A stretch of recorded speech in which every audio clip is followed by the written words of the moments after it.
As you know, I'm responding to your requests for videos. Many of you requested that I talk about the power of prayer while wearing a brown hat. Here is that video right now.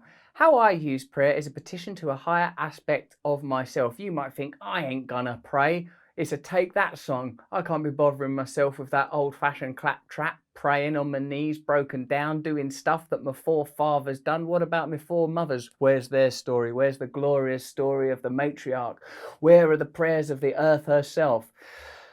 Well, I reckon like we've been taught to think of prayer as a kind of dumb recital, an empty incantation, but prayer, I believe, can be a way of accessing latent aspects of yourself, aspects of your own consciousness, your own being that lie dormant because you live in a culture that only interacts with a limited aspect of you, that only sees you as a passive consumer and a worker. Through prayer, we can nurture parts of ourselves that would otherwise be neglected. Who are you? What do you want to be? Do you want to be a man in a brown hat talking to a screen, talking to you through your phone? Yeah, all right, I'll give it a whirl. Prayer for me, I pray every morning. I do use some old-fashioned prayers, such as Christian ones, because I've known them all my life. But how I interpret them is a kind of personal universalism. What I mean by that is, what do these words truthfully mean to me? What does it mean to me to say, our Father? For me, immediately, all of us are children, brothers and sisters.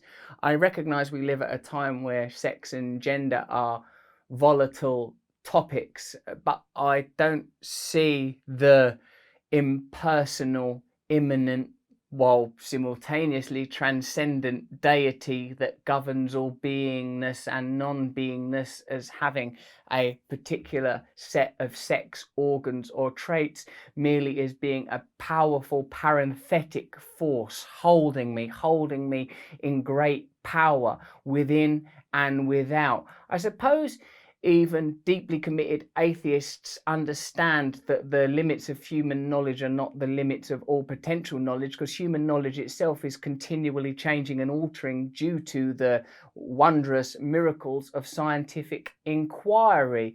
For me, therefore, the potential for us to communicate with different forms of different types of being, inner and outer, does exist potentially.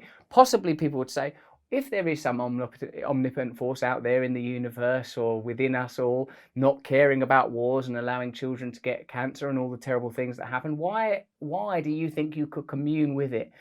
It's not that I want the will of these great powerful forces to be bent to my will. It's that quite the opposite, the literal opposite, that I want my will to be in alignment with these forces. I recognize that the person that I am is, to a degree, a construct of the time I was born, the body I was born in, the education I received. What is the deepest me? Who am I really? Who am I before I have the name Russell? Who am I before I speak English? Who am I before I declare myself a member of particular communities, before I claim for myself certain types of identity?